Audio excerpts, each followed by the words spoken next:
To Rick Oberlink. He is a spokesperson for the California Population Stabilization Control. It's called, I'm sorry, Rick, it's Population Stabilization. Is that the name of the organization? Right. Californians for Population Stabilization, which is a mouthful, so it's CAPS for short, CAPS. CAPS, there you go.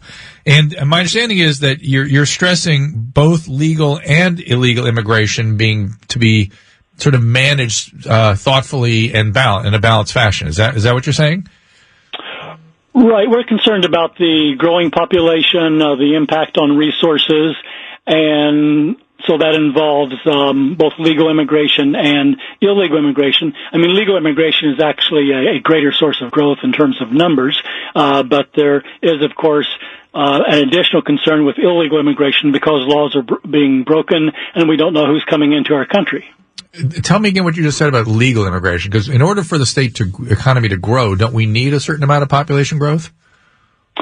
No, that's a mistake to sort of link population growth and economic growth. If the economy is doing well, if productivity is increasing... Okay, well, slow down. Hold on, wait, I'm going to stop you because you brought another topic in, which is productivity, and that's a big if. So you're right. It's either population growth or productivity, but productivity can't grow forever, right? Or can it? Well, there's no reason it can't, and there's also good reason that population can't grow forever because we have limited resources. I mean, there are now 7.5 billion people on the planet, and, hopefully they're all not going to try to live in the United States. But, I mean, economists often sort of overlook demography. They'll say, well, we had a GDP increase of 1% or 2%, but if you have a 1% increase and the population grew by 1%, that's really no increase in per capita GDP. So we have to look at what is really going on. And what is really going on? Yeah, what is it? Tell us what's really going on. Well, I mean, immigration is not really a driver of economics, either good or bad. It's very hard to sort through the numbers on that. But so we're really more concerned about the resources, what this country wants.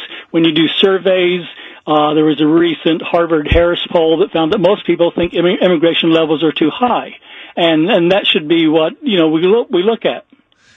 Now, we've talked about, again, we're sort of discussing apples and oranges a little bit, but I'm going to go down the orange crate path for a second because we've been talking about economic growth and the impact of immigration on economic growth. And we both agree that population growth is sort of one way that economies grow and the other is productivity for sure. And then there are those that argue that technology is the key ingredient to sustained growth and sustained economic health. Do you guys figure... Or the detriment to jobs. Well, no. Well, that's part of the balance. But where do you come in on that, Rick? Well, technology in terms of alleviating resource problems, you're asking? No, I'm saying in terms of sustaining real economic health. I think maybe growth is not the right word even, but economic health, I think there are those that argue that technology is Peter Thiel, I've heard him argue that that's the main driver of real economic health. Well, I think that's true, and I think that's related to productivity. So I don't think we can put all of our apples in the technology basket in terms of providing jobs for everybody. But I think it's a mistake to look at population growth as necessary for economic growth. And you can find this when you look at other countries. I mean, the post-war boom of Japan and Singapore and various places. These were low immigration, low population growth countries that took off. All right, go ahead. Rick, let me ask you this, because, I mean, when you talk about the inherent conflict between a growing population and the strain on the state's natural resources, one of the things that comes to mind is those wildfires we saw that stretched into Christmas time. And they were burning huge swaths of California where people used to not live, and now they're completely inhabited. So, I mean, when you're talking about resources, are you talking about land? Are you talking about water, which we saw a drought? Or are you talking about the economic resources? Yeah. All of them, basically. I mean, you identified one aspect that people are moving into wildfire zones, outlying areas that used to be where wildfires are the norm, and it used to be open space. But if you look at say, the first Earth Day, 1970 is a benchmark. California's population has doubled since then to 40 million. So obviously that has a huge impact on resources. It makes it more difficult to get through drought periods because you have more people consuming the water.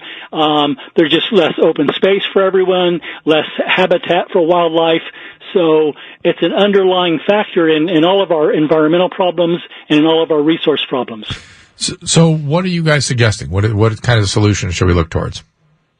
Well, we believe that our laws against illegal immigration should be enforced, and we believe that legal immigration numbers should come down. And in perhaps you've been following the issue about sanctuary city, sanctuary state policies. Yes, Lauren's just a little.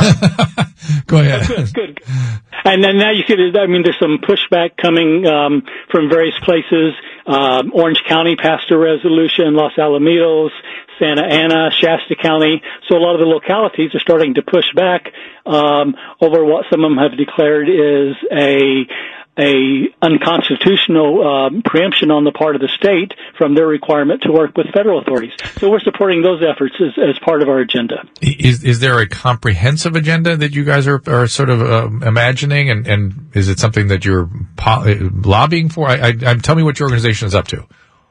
Right. Well, right now we're asking supporters to contact their local city councils, their local county the boards of supervisors from the local counties to encourage them to do what some of these other places I just mentioned are doing, which is either to pass a resolution symbolic, to declare them, I think the word in Shasta County, they declared themselves exempt from SB 54, and then some of the localities are joining in on lawsuits, or they're filing an amicus brief, a friend of the court brief, to say that they don't want to go along. And I think what Orange County did was vote to join the federal lawsuit, which is against SB 54, and there are two other pieces of legislation that are all being that are subject to the litigation this is weird to me.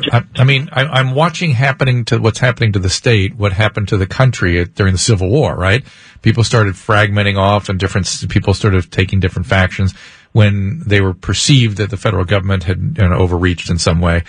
That was obviously, federal government fighting the good fight. In this case, who's fighting the good fight? It's hard to tell. It's hard to tell. Yeah, but we know that there are parts of California that have had enough with the way California operates. Is that what we're seeing here, Rick?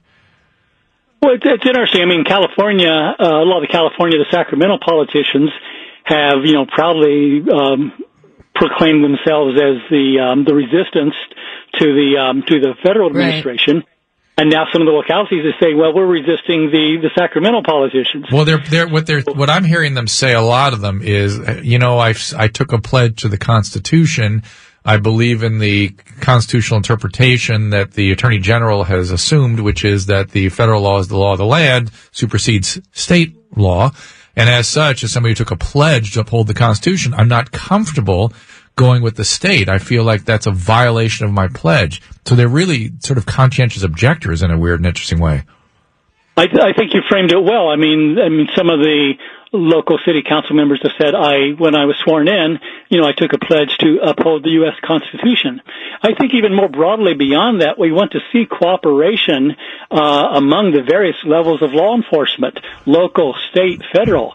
And yet the language of SB 54 states specifically its purpose is to, I'm quoting, limit assistance with immigration enforcement to the fullest extent possible. Well, and I know it's apples and oranges again, but we all saw the integrated law enforcement operation at the San Bruno at the YouTube campus, and we all delighted in that. We were welcoming it, and that's the way it's supposed to work. So the Austin bombings, same thing. Same thing. So it becomes a little bit anathema when you hear the state opting out of what its citizens want for their own safety. So it's all very confusing, and I understand it's very emotionally charged, but people are starting to look at things a little more systematically, it seems like now. So I'm glad to see rational minds prevailing. Is there a website, Rick, you'd like send people to? Yeah, CAPSWeb, CAPSWEB, capsweb.org. All right. Thank you so much, sir. Thanks, Rick. Thank you.